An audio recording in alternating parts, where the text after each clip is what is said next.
மக்கள் தொகை அடிப்படையிலான தொகுதி மறுசீரமைப்புக்கு எதிர்ப்பு தெரிவித்து நாடாளுமன்ற இரு அவைகளிலும் திமுக சார்பாக நோட்டீஸ் அளிக்கப்பட்டிருக்கிறது. முழு விவரங்களை சிறப்பு செய்தியாளர் பால்முருகனிடம் கேட்டு பெறலாம்.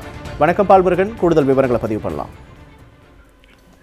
அதாவது நாடாளுமன்ற தொகுதி மறுசீரமைப்புக்கு எதிராக தற்போது விவாதம் நடத்த வேண்டும். மக்கள் தொகை அடிப்படையில் இந்த தொகுதிகளை பிரிப்பது என்பது தென் மாநிலங்களுக்கு, குறிப்பாக தமிழ்நாடு, கேரளா, ஆந்திரா, தெலுங்கானா போன்ற மாநிலங்களுக்கு கடுமையான பாதிப்பை ஏற்படுத்தும் என்று திமுக கூறியுள்ளது. இது தொடர்பாக நாடாளுமன்றத்தில் விவாதம் நடத்த வேண்டும் என்று திமுக தரப்பில் தற்போது நாடாளுமன்றத்தினுடைய இரண்டு அவைகளிலுமே நோட்டீஸ் கொடுக்கப்பட்டிருக்கிறது.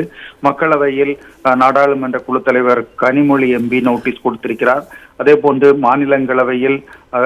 மாநிலங்களவை தலைவர் திருச்சி சிவா இந்த நோட்டீஸை கொடுத்திருக்கிறார். இரண்டு அவைகளிலுமே அவையை ஒத்திவைத்து இந்த விவகாரம் தொடர்பாக விவாதிக்க வேண்டும்.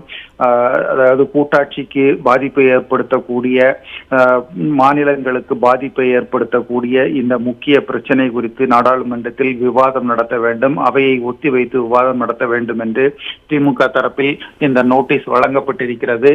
இது மட்டுமல்ல, நாளைய தினம் நாடாளுமன்ற வளாகத்தில் திமுக சார்பாக போராட்டம் நடத்துவதற்கும் முடிவு செய்யப்பட்டிருக்கிறது. அசோக், கூடுதல் விவரங்களுக்கு நன்றி பால்முருகன்.